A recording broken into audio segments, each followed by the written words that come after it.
Vamos falar de um assunto que não é frescura, é muito sério. A gente vai abordar a depressão, que é uma ameaça à saúde mental que já afeta 1 em cada 4 brasileiros. É muita gente, né? Ou seja, 1/4 da nossa população teve ou terá algum nível de depressão. E é dentro desse universo há também as vítimas de um quadro que é mais desafiador, que é chamado depressão refratária, Aninha. Renata, e esse tipo de transtorno mental tem um diagnóstico bem mais difícil e um tratamento mais complexo. Como é possível enfrentar e superar tudo isso, hein? Olha, para resgatar o prazer e a alegria de viver. Vamos acompanhar agora a reportagem da Gabriela França. William tem 43 anos, 35 deles lutando contra a depressão. Olha, se eu tivesse que resumir em uma palavra, seria desgastante. É uma doença incapacitante e que, por vezes, traz algum grau de desesperança também. Aos 7, na escola, faltava atenção na sala de aula e sobrava vontade de não interagir com os amigos.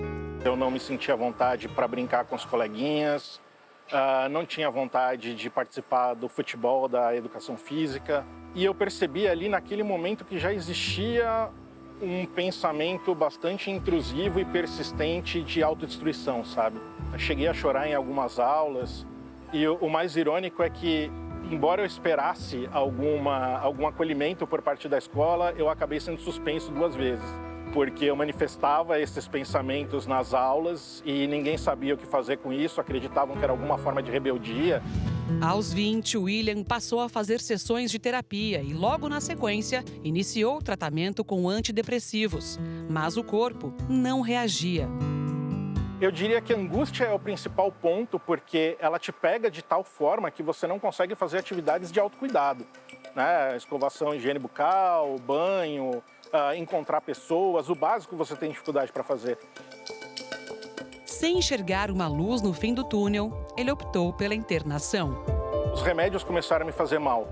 Então, uma combinação de remédios acabou resultando em crises de pânico e elas se tornaram frequentes.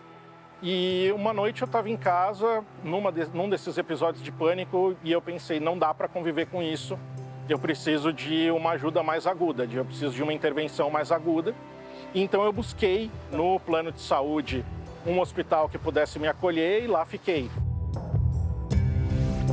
As internações de pacientes com depressão grave ocorrem entre 5 a 10% dos casos, podendo ser a internação voluntária, a involuntária ou a compulsória.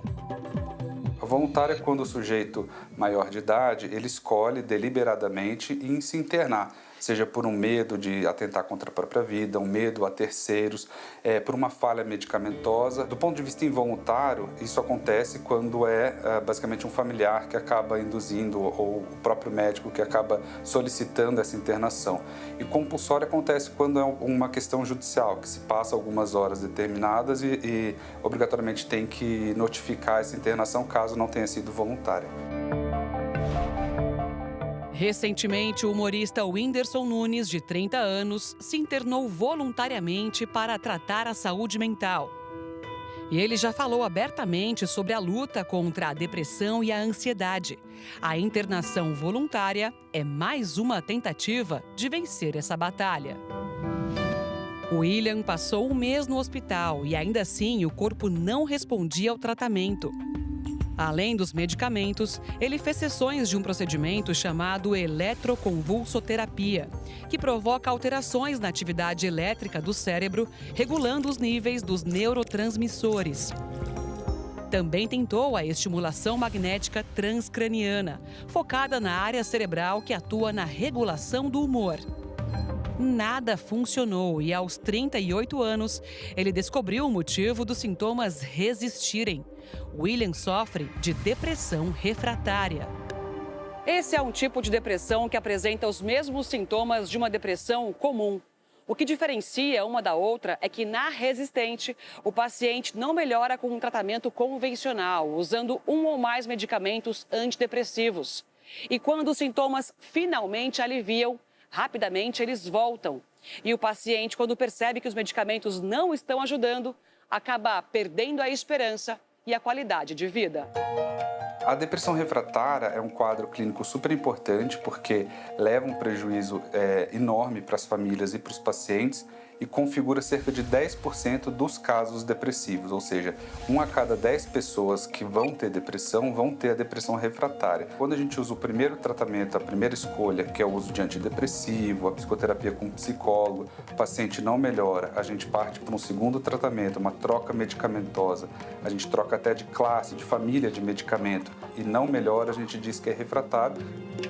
Não é incomum que as pessoas desistam do tratamento com poucas tentativas que não dão certo. Elas entendem que, tentei 1, 2, 3 remédios, não funcionou, então é assim mesmo, deixa a vida seguir assim. Então, entender a natureza dessa depressão foi fundamental para que eu conseguisse buscar o tratamento adequado. Hoje, o William combina medicamentos indicados em casos de depressão resistente. A atividade física também faz parte do tratamento. Atividade física é fundamental, essa é uma das coisas que não dá para abrir mão. Eu acho que se você é uma pessoa com depressão, você vai sentir uma dificuldade muito grande em fazer. Mas uma vez que você comece a fazer, você vai sentir dificuldade em parar. Então é uma coisa muito positiva. A tristeza profunda e o olhar vago e sem esperança no futuro deram lugar ao sorriso, à leveza, à disposição e, principalmente, à vontade de viver.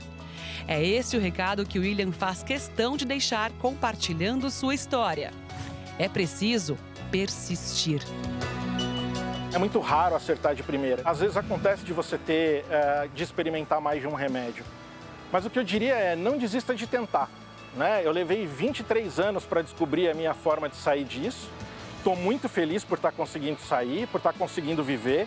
Então eu acho que para qualquer um que esteja numa situação parecida, o que eu tenho a dizer é insista, persista, porque vale a pena. No final você vai estar muito melhor do que quando você chegou.